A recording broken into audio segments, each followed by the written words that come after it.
ESPN's Bill Connelly just released his Big Ten West 2023 preview. We're going to be going over some of that. And somebody out there is saying that UNLV and Boise State are long shot possibilities to be added to the PAC-12 conference. Who is saying this? Welcome to episode 261 of College Football's Peek Around the Corner with your host, Greg Pflugar. We cover everything in college football. We love everything in college football. And if you do as well, please subscribe to our ever-growing channel. Smash that like button if you like our content. Share the video with your family and friends. Let's first get to Bill Connelly's Big Ten West Preview 2023 season. We're not going to be going through the whole thing. There will be a link provided in the description. 2023 Big Ten West College Football Preview. Projections and the burning questions for each team.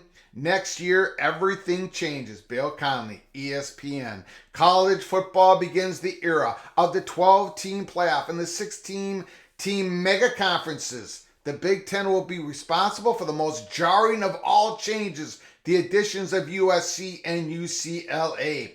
Soon we will live in a universe in which UCLA and Rutgers are conference mates. It's going to take a while for that universe to feel like home. It's almost comforting then to take some time to say hello to an old, reliable, and soon outdated friend, the Big Ten West. Let's take a look at what happened in the 2022, our recap. In the end, Purdue, the Boilermakers, stole Illinois' moment. Iowa's offense fell even further into the abyss than usual. 10.8 points per game, 3.6 yards per play, 2.8 turnovers per game, and 5 losses. Wisconsin lost 3 of 4 to start the Big Ten play. Northwestern not only failed to rebound from a poor 2021, but they fell further. That meant the 3 teams that had won all 8 West titles to date essentially removed themselves from the division race. It appeared Illinois would fill the title void. They had a 2-game lead late in the year. Brett Bielema's Fighting Illini started the season 7-1 and 4-1 in Big Ten play. They rose as high as 15th in SP Plus and needed only to hold form in November to play for the first Big Ten title in 20 years. Instead, they lost 3 in a row, and Purdue, just 5-4 in early November, won 3 in a row to snag a shocking division title. The Boilermakers got blown out by Michigan by the customary 3 touchdowns, then lost head coach Jeff Brom to Louisville. But that at least gave Purdue one last chance to hurt Illinois, and it hired Illinois defensive coordinator Ryan Walters to replace Jeff Brom. Elsewhere, Iowa indeed played the most extreme version of Kirk Ferentz ball yet. I should say Brian Ferentz ball. Ranking first in defensive SP Plus and 118th in offense SP Plus while going 8-5. And Wisconsin fired Paul Chryst on its way to 7-6. Minnesota was the best team in the division late in the year, but couldn't overcome an earlier 3-game losing streak. In Northwestern, 2 years removed from the West title, face planted at 1-11. That one win came against Nebraska in Ireland. The Huskers finished with their 6th straight losing season and fired Scott Frost. So what are we looking at here? Here are the 2023 Bill Connelly's projections SP Plus. If you take a look, Wisconsin number 1, Iowa number 2, Minnesota number 3. According to these projections, Illinois 4, Purdue 5, Nebraska 6, and Northwestern 7. You look at the projections for the rankings for their offense and defense. Iowa's projected as number 1 defense, number 81 offense. The Gophers 63 offense, number 9 defense. Illinois 8 defense, number 86 offense. And Wisconsin projected to win in the division, projected to be first place by Bill Connelly's SP Plus, 41 on offense, 7 on defense, overall 19th ranked in the country. With the amount of change, coaching, playing style, and personnel Wisconsin is undergoing, the Badgers enter as both projected favorites and epic wild cards. There's indeed a chance they play at a top 20 level or better. But it wouldn't be hard to see them taking a little while to build a rhythm, leaving the door open for others. SP Plus seems to think Iowa is the next in line, which makes sense. But a stable quarterback play could make Minnesota a serious threat too. The burning questions. Will Luke Fickell's Bob Stoops gambit pay off?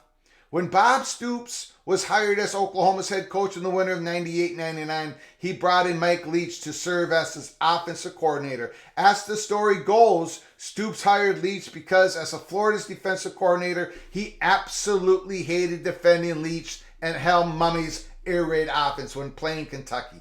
In an interview years ago, Stoops confirmed that was part of the logic. But he also said he wanted to choose a pass-happy, cutting-edge offense for a simpler reason. I needed to attract quarterbacks. At the time, we didn't have one on campus. In Stoops' first winter in Norman, he signed a JUCO quarterback named Josh Heupel. Georgia's transferred Nate Hibble, and freshman by the name of Jason White. You remember the name, Jason White.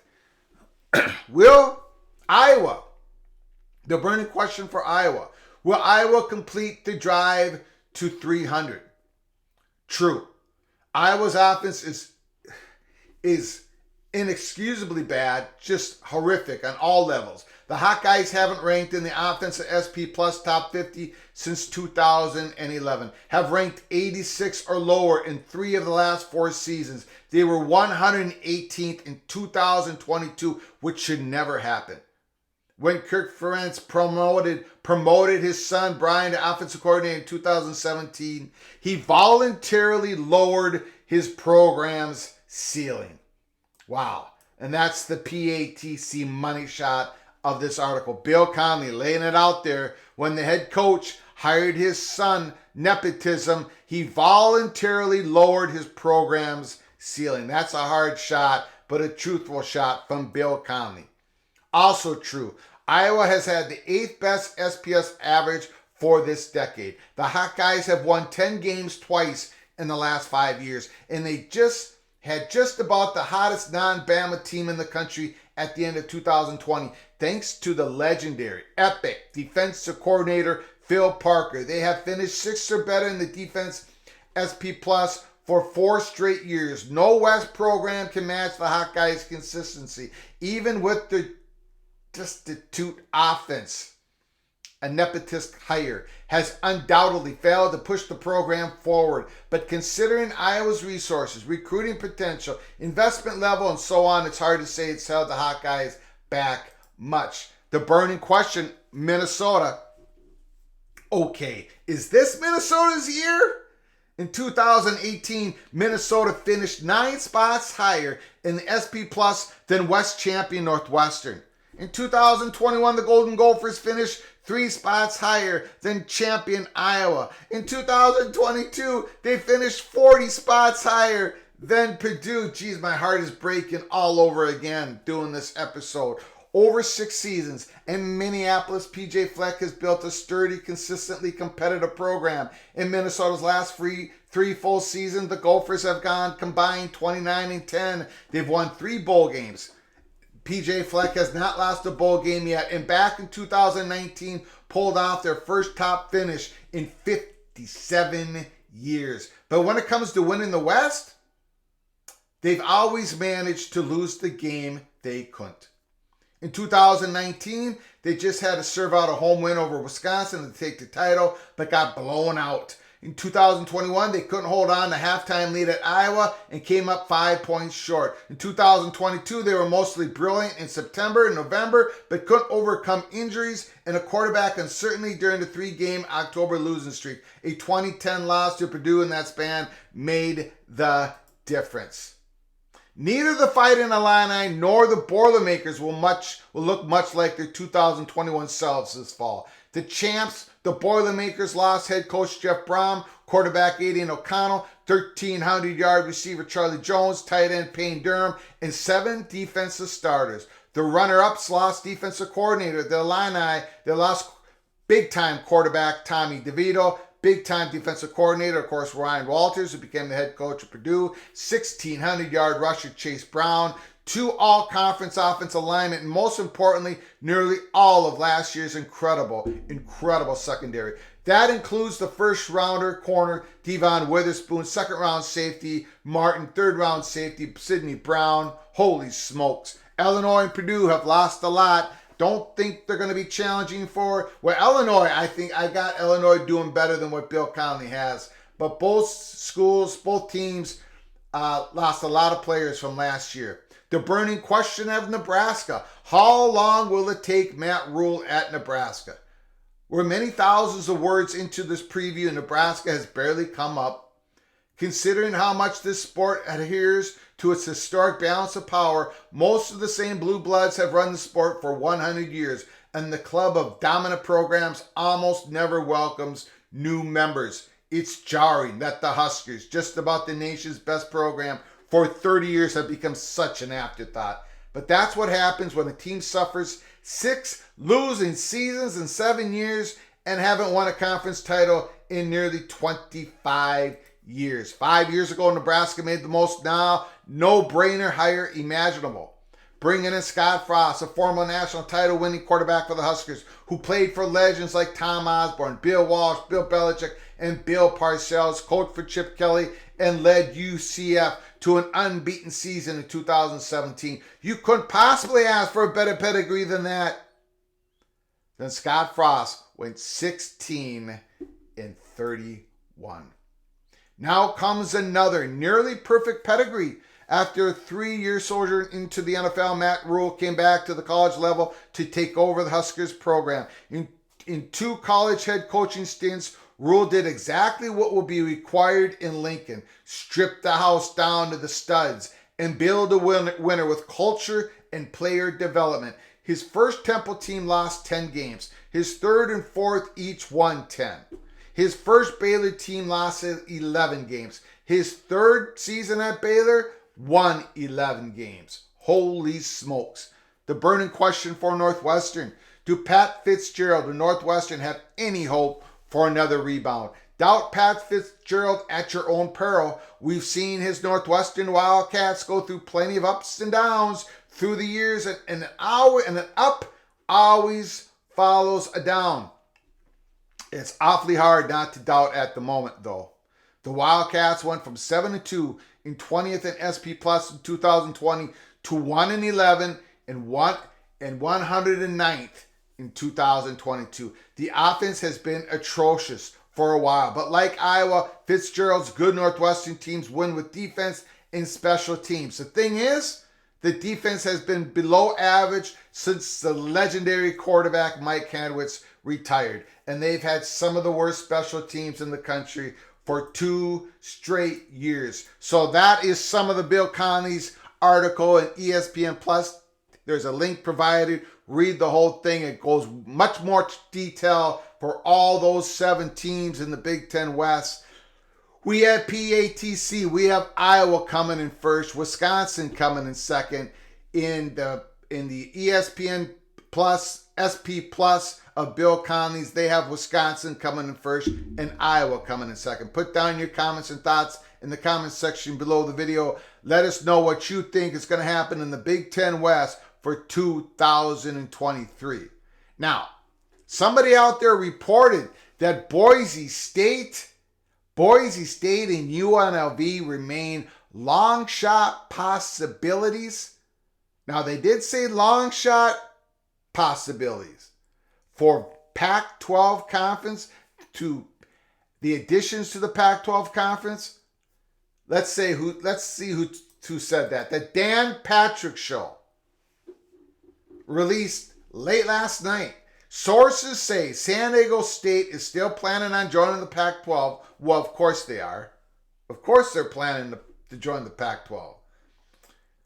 We don't know if that's going to happen. We don't know if Pac-12 is going to get a media deal which it would be beneficial to those 10 schools. They add on 2 more schools. Sources say San Diego State is still planning on joining the Pac-12. Conference also is hoping to add SMU, with Boise State and UNLV being long shot possibilities. Now, let's be fair. Dan Patrick Show, they're saying long shot possibilities. Holy smokes. PATC, we don't believe Boise State or UNLV is a long shot possibility for additions to the Pac-12.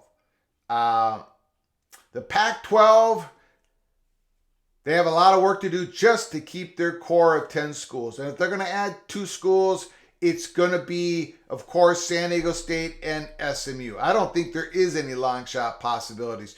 Boise State, nothing against Boise State. Very good football program, very good brand, very small market. But if the Pac-12 ever added Boise State to the conference, the Pac-12's talking points in regards to academic large research universities, being a Pac-12 institute, all that goes away. All that goes away. Now, we have been told by some, but the Arizona State Money Perch told us in the January 31st letter that the Pac-12 no longer exists. Whoever we add into the conference, if we're able to stay together and add in schools, makes it so the Pac-12 really doesn't exist anymore. San Diego State, a fine research university, SMU, high academic school, those are not Pac-12 universities. No one considers them a Pac-12 university. So the Pac-12 is not going to be the Pac-12 any longer, no matter what happens. No matter if the conference implodes or if they add schools. And if this is any indication, Dan Patrick Show, their sources are telling them that Boise State and UNLV are long shot possibilities to be added to the Pac-12. Holy smokes. Just more indications that the true Pac-12 that we all knew and loved and watched for decades really, truly no longer exists here as we sit here July 7th, 2023. They stopped existing when on June 30th, it was announced that UCLA and USC, June 30th, 2022, that they were going to join the Big Ten in 2024. Give me your comments and thoughts. Do you support the Pac-12's possible long shot additions of Boise State and UNLV? What would they add to the conference other than more inventory for games? Let me know in the comments section below the video. Stick with us here at Peek Around the Corner as we continue to follow the Big 12, Pac-12 back and forth. When is it ever going to happen? When do we finally see resolution? When do we finally see the Pac-12 media deal? When are we going to see it? It's been over a year. They've been negotiating for over a year, 367 days to be exact. So until next time, from all of us at PATC to all of you, please, you all take great care of each other. Thank you so very much.